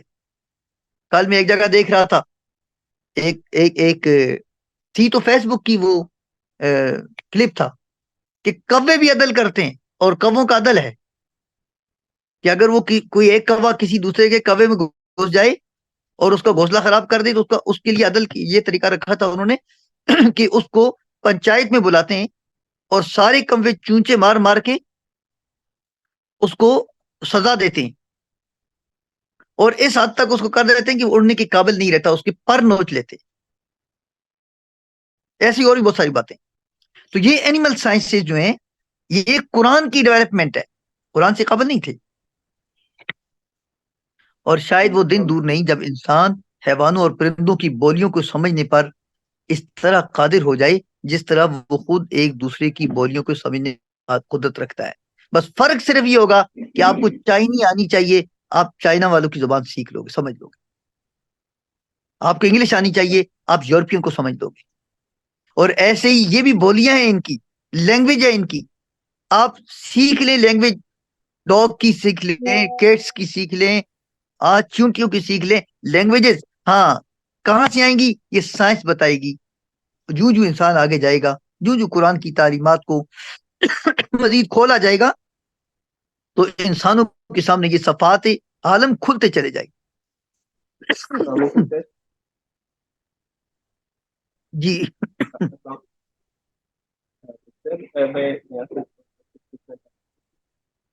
یہ آپ اپنے کانوں سے اتارے نا جو لگایا ہوا ہے، آپ کی آواز کمزور ہے. جی آپ بولیے.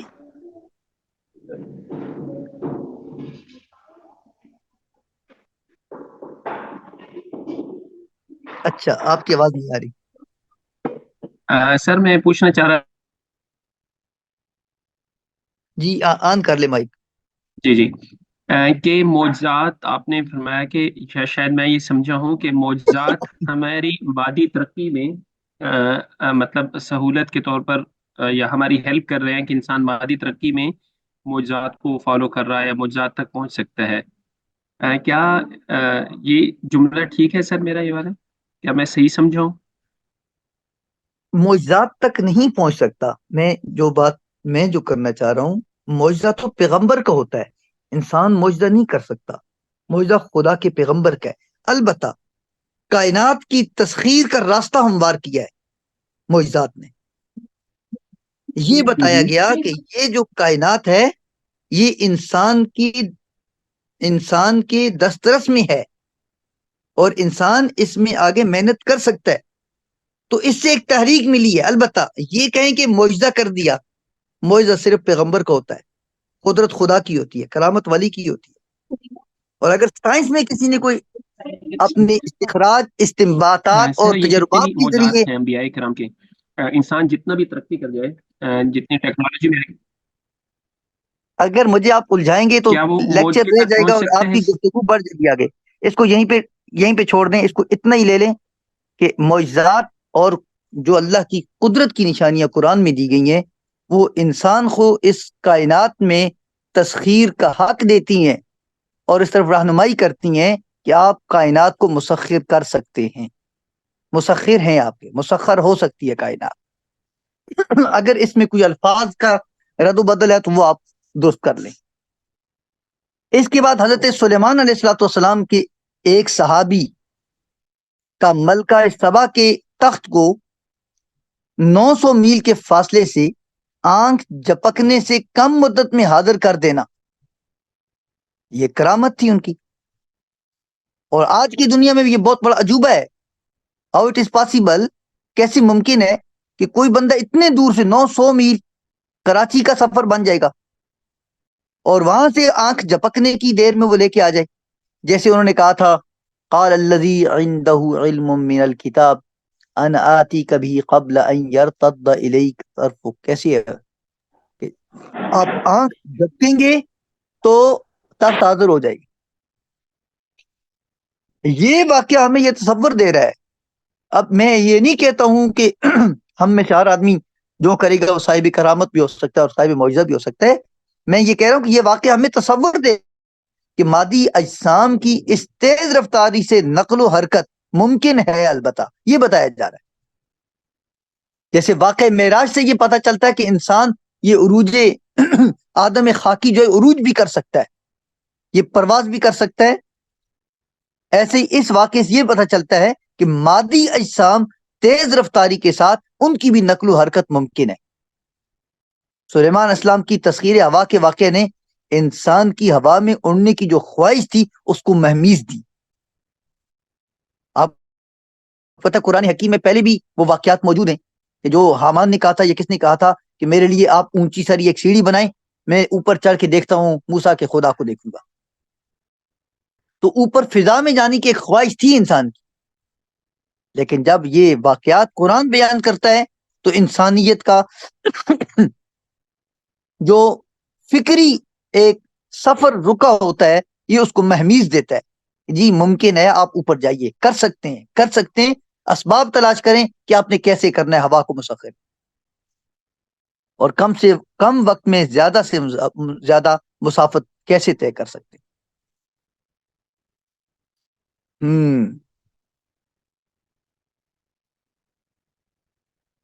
اور بار صورت حضرت داود اور ذوالقرنین کے واقعہ سے اسلحہ سازی کی صنعت کی ترقی اور دفاعی ٹیکنالوجی کی اہمیت نمایاں ہوتی ہے۔ قرآن حکیم ان کی اس شعبے میں مہارت اور ان کی مستحکم اور مضبوط حکومتوں کا تذکرہ کر کے ہمیں اس میدان میں سبقت کرنے کی ترغیب دے رہا ہے، تاکہ اس ماڈل کو اپنا کر جو اس وقت کی دنیا ہے، مادی دنیا اور روحانی غلبہ کے لیے، دونوں چیزیں ان کے پاس، ایسا نہیں صرف مادی طور پر وہ مضبوط تھے، وہ روحانی دنیا کے بادشاہ تھے، اور روحانی غلبہ کے ذریعے ہر دور کی یاجوج و ماجوج کی یلغار کو روکا جا سکے اور دنیا کو حقیقی امن و سلامتی اور ترقی و فلاح سے اشنا کیا جا سکے۔ انبیاء کے واقعات میں ذکر کردہ ان نمونوں سے اللہ کی قدرت بھی نمایاں ہوتی ہے، مگر ان میں انسانیت کے لیے راستے بھی کھلتے ہیں کہ فلاح و بہبود اور ترقی کے حوالے سے وہ بھی یہ واقعات ہماری رہنمائی کرتے ہیں۔ بڑا مواد موجود ہے اس میں۔ انہی کے زیر اثر سائنسدانوں نے مفروضات کو ممکنات میں تبدیل کیا، اور انہی نمونوں کو سامنے رکھ کر سائنس اور ترقی کی حقیقی معراج کو ترقی کی حقیقی معراج کی طرف سائنس نے سفر شروع کیا۔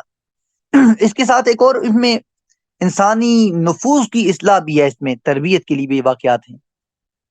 یہ قرآن حکیم میں جتنے واقعات بیان ہوئے اس میں صرف یہ نہیں ہے کہ اس میں مادے کے لیے ہے، یہ انسانی نفوس کی اصلاح اور تربیت بھی ہے۔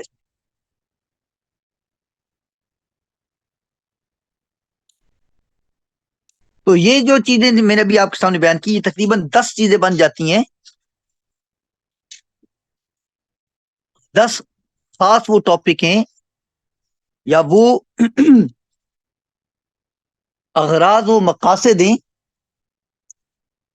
جو قرآن کے قصے بیان کرنے کے پس منظر میں یہ 10 بن جاتے ہیں۔ اس کی حکمتیں بھی ہیں یقیناً۔ قرآن حکیم میں 2 قسم کے واقعات اور قصص ذکر کیے گئے۔ ایک تو وہ واقعات ہیں جن کا ذکر کہیں ایک مقام پر آیا ہے، جیسا کہ میں نے پہلے بیان کیا تھا، حابیل و قابیل، قارون، طالوت و جالوت، سلیمان علیہ الصلاۃ والسلام، ملکہ سبا، ذوالقرنین، اصحاب کہف، حضرت یوسف وغیرہ۔ دوسرے وہ واقعات ہیں جن کا تذکرہ، جن کا ذکر بار بار ہوا ہے۔ ان میں سے 4 قصے بہت نمایاں ہیں: قصہ آدم، حضرت ابراہیم، حضرت موسیٰ اور حضرت عیسیٰ۔ واقعات کے اعادہ اور تکرار کا یہ اسلوب عام قاری کے لیے الجھن کا باعث ہے۔ اگر یہ واقعات ایک خاص ترتیب کے ساتھ ایک ہی جگہ بیان کر دی جاتے تو زیادہ مناسب تھا۔ علماء نے اس تکرار کی متعدد حکمتوں کی نشاندہی کی ہے اور ان کی افادیت پر بھی بحث کی ہے۔ مثلا ان میں سے یہ ایک بات ہے کہ تکرار سے مقصود تذکیر و یاد دہانی ہے، کیونکہ جس چیز کو تکرار کے ساتھ بیان کیا جاتا ہے اس سے تاکید و توضیح کا فائدہ ہوتا ہے۔ صاحب قصص القرآن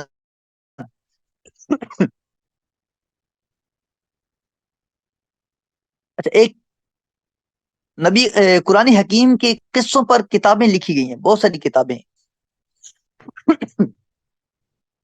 جو ہمارے لیے بہت عام ہیں اور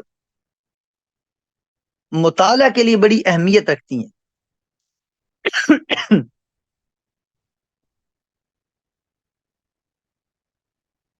حفظ الرحمن سیوہاری کی کتاب ہے، حفظ الرحمن سیوہاری، قصص القرآن۔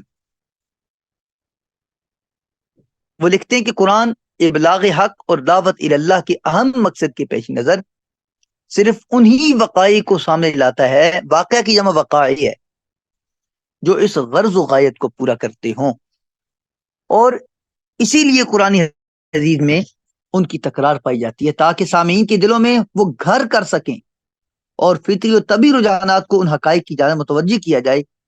اور یہ جب ہی ممکن ہے کہ ایک بات کو مختلف پیراہائے بیان میں بیان کیا جائے، مختلف پیرائے میں بیان کیا جائے اور مناسب حالی اسلوب و نگارش سے بار بار دہرایا جائے. اور جو خوابیدہ قوائی فکریہ ہیں، خوابیدہ قوائی فکریہ، فکر کرنے کی جو سوئی ہوئی صلاحیتیں انسان میں، تاکہ ان کو بیدار کیا جائے. ہر انسان کے اندر قوائی فکریہ ہوتی ہیں، لیکن اکثر و بیشتر یہ خوابیدہ ہوتی ہیں، خاموش ہوتی ہیں، سوئی ہوتی ہیں. ان کو بیدار کرنے کے لیے اور ان میں ارتعاش پیدا کرنے کے لیے، جھنجھوڑنے کے لیے واقعات کا تکرار ہوتا ہے. اور ایک اور وجہ قصوں کے بار بار احاطہ کی وہ یہ ہے کہ نبی پاک صلی اللہ علیہ وسلم کو تسلی دی گئی ہے کہ حق کے دائیوں کو امتحانات، آزمائشوں سے گزرنا پڑتا ہے اور انجام کار وہی سرخرو ہوتے ہیں. مصائب و آلام کے ماحول میں مختلف وقفوں سے واقعات کا نزول تثبیت قلب کے لیے ضروری تھا. قرآنی قصوں کی صحت و صداقت، اس کے حوالے سے آپ کیا کہیں گے کہ قرآنی قصص جو ہیں، واقعات، یہ فرضی، تخیلاتی اور مبالغہ امیزی سے پاک ہوتے ہیں اور انتہائی صحت و صداقت سے منقول ہوتے ہیں. قرآن حکیم میں اللہ رب العالمین ارشاد فرماتے ہیں وَبِالْحَقِّ أَنزَلْنَاهُ وَبِالْحَقِّ نَزَلَ، ہم نے اسے سچائی کے ساتھ نازل کیا اور وہ سچائی ہی کے ساتھ نازل ہوا. یعنی پورا قرآن اللہ فرماتے ہیں ہم نے اس کو صداقت اور سچائی کے ساتھ نازل کیا ہے. حقیقت یہ ہے کہ جس تحقیق اور حیرت انگیز صلاحیت و بلاغت سے قرآن حکیم نے انہیں بیان کیا ہے، اس کی مثال انسانی تحریر میں نہیں ملی. ان واقعات کا کچھ حصہ تورات میں، کچھ اہل کتاب کے سینوں میں محفوظ تھا. قرآن نے ان واقعات کو اپنی اصلی شکل میں پیش کیا، لیکن جو تورات میں تھا، جو ان کے سینوں میں تھا، وہاں پر مسائل تھے، کچھ چیزیں مسنگ تھی اور کچھ ایکسٹرا تھی، اور قرآن نے مسنگ کو پورا کیا اور ایکسٹرا کو نکال دیا. قرآن نے ان واقعات کو اپنی اصلی شکل میں پیش کیا جو جدید تحقیقات و آثار سے مکمل مطابقت رکھتے ہیں، جبکہ بائبل وغیرہ میں بیان کردہ بہت سی باتیں خارجی تاریخی واقعات سے مطابقت نہیں رکھتی. قدیم مصری تہذیب جو نزول قرآن کے وقت زیر زمین دفن ہو چکی تھی، اس تہذیب کو جس طرح قرآن حکیم نے نمایاں کیا ہے، آج آرکیالوجسٹ کی تحقیق کے نتیجے میں وہ قرآن سے مکمل مطابقت کرتی نظر آتی ہے. اور قرآن نے آرکیالوجی کو پہلے بیان کر دیا تھا، ڈیفائن کر دیا تھا. اصحاب کہف اور ان کے غار کے متعلق دی گئی قرآنی تفصیلات اردن کے شہر عمان میں موجودہ دریافت شدہ غار کے بالکل مطابق ہیں. قوم سمود اور قوم لوط کی بستیوں کے مقامات، جیسا کہ قرآن نے بتایا، آج بھی عبرت ناک منظر پیش کر رہی ہیں. قرآن حکیم کے بیان کردہ واقعات کی صحت و صداقت کی ایک نمایاں مثال قرآن حکیم کا فرعون کے متعلق یہ اعلان ہے وَالْيَوْمَ نُنَجِّيكَ بِبَدَنِكَ لِتَكُونَ لِمَنْ خَلْفَكَ آیَةً، آج ہم تیری لاش کو بچائیں گے تاکہ تو عبرت کا نشان بن جائے اپنے پیچھے والوں کے لیے. قرآن نے جس وقت فرعون کے جسم کے محفوظ ہونے کا اعلان کیا تھا، اس وقت کسی کو معلوم نہ تھا کہ اس کا جسم کہیں محفوظ حالت میں موجود ہے. پروفیسر لارٹ پہلا شخص ہے جس نے 1898 میں مصر کے ایک قدیم مقبرے میں داخل ہو کر دریافت کیا کہ یہاں مذکور فرعون کی لاش موجود ہے اور اس کی ممی ہے. اور پروفیسر سمتھ نے 19 میں اس کے اوپر لپٹی ہوئی چادر کو ہٹایا تو اس کے جسم پر نر کی ایک تہ جمی ہوئی تھی جو کسی اور ممی کے جسم پر نہیں پائی گئی. دراصل بحیرات مرہ میں فرعون کے غرق ہونے کی وجہ سے نمکیات اس کے جسم میں جذب ہو چکی تھی جو رفتہ رفتہ جسم سے خارج ہو کر ایک تہ کی صورت میں جم گئی، اور یہ اللہ کی قدرت کی نشانی تھی. پھر مسٹر سمتھ نے اس پر باقاعدہ سائنسی تحقیق کی. 1912 میں ایک کتاب لکھی، دا رائل ممیز، شاہی ممیاں، اور اس سے اس نے یہ ثابت کیا کہ یہ ممی غرق شدہ فرعون کی ہے، جس کو اللہ نے قرآن میں ذکر کیا ہے. بعض مستشرقین نے قرآن حکیم کی بعض شخصیات پر کچھ اعتراضات بھی کیے. مثلا قرآن نے حضرت مریم کے والد کا نام عمران بتایا ہے، جبکہ انسائکلوپیڈیا برٹانیکا وہ کہتے ہیں یہ مغالطہ ہے. مریم و موسیٰ علیہ السلام کی بہن کا نام تھا، یعنی یہ جو تھی مریم، یہ موسیٰ علیہ السلام کی بہن تھی، عمران کی بیٹی تھی. حالانکہ اس کا کوئی جواب عیسائیوں کے پاس نہیں ہے. حضرت عیسیٰ علیہ السلام کی والدہ مریم کے والد کا اصل نام کیا تھا؟ نہ یہ دلیل کا سہارا لیا جا سکتا ہے کہ اس نام کی دوسری شخصیت نہیں ہو سکتی، نیز برٹانیکا ہی کے مقالہ قرآن میں فرعون کے ایک وزیر حامان، جس کا حوالہ قرآن نے دیا ہے، محض اس بنا پر انہیں انکار کر دیا ہے کہ بائبل میں فرعون کے کسی وزیر کا یہ نام مذکور نہیں ہے، اور یہ خیال ظاہر کیا کہ حامان دراصل شاہ اسویرس کا وزیر تھا، جس کا بائبل میں ذکر ہے. حالانکہ یہ دو مختلف شخصیتیں. تو ان بے سر و پا، بے بنیاد اور سطحی اعتراضات کی لغویت نمایاں ہوتی ہے، اور ان سے قرآن کی صحت و صداقت پر کوئی حرف نہیں آتا. بلکہ آج جدید انکشافات اور روز بروز بڑھتی عصری تحقیقات قرآن کی حقانیت کو اور ان واقعات کی اصلیت کو ثابت کرتی جا رہی، جس سے قرآن کا تاریخی اعجاز زیادہ نمایاں ہو کر سامنے آ رہا. تو اس طرف بھی ہماری توجہ کرنے کی ضرورت ہے کہ ہم قرآن حکیم کو اس انداز سے پڑھیں. قرآن حکیم کے حوالے سے، قرآن کے قصوں کے حوالے سے لسان القرآن ایک کتاب ہے، اس کو پڑھا جا سکتا ہے. سیوہاری کی حفظ القرآن، قصص القرآن کے حوالے سے مشہور ہے، وہ مقدمہ ہے. ایسے ہی سید قطب نے بے شمار واقعات کو بڑے اچھے انداز میں بیان کیا ہے. مختلف مفسرین نے قرآن حکیم میں ان واقعات کو بڑی خوبصورتی کے ساتھ اپنی اپنی تفسیروں میں سمویا ہے.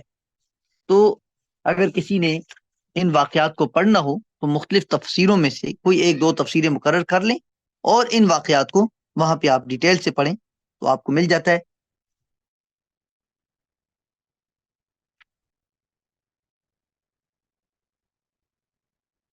میں نے ایک قصہ پڑھا تھا ضیاء القرآن میں، تفسیر ضیاء القرآن میں، جس خوبصورتی کے ساتھ اور گہرائی کے ساتھ لکھا گیا ہے. ایک تو پیر محمد کرم شاہ الازہری رحمۃ اللہ علیہ، ایک تو ادیب تھے، ازہر سے پڑھے ہوئے تھے، عربی میں بھی اچھی دسترس تھی، اردو پہ بڑی اچھی گرفت تھی. اردو فارسی کی جو آپ نے اصطلاحات بنائی اور جس انداز سے ان واقعات کو لکھا، ایک ادیبانہ اور خوبصورت رنگ میں لکھا ہے، وہ پڑھنے کی قابل ہے. نہ صرف پڑھنے کی قابل ہے بلکہ جذب کرنے کی قابل ہے.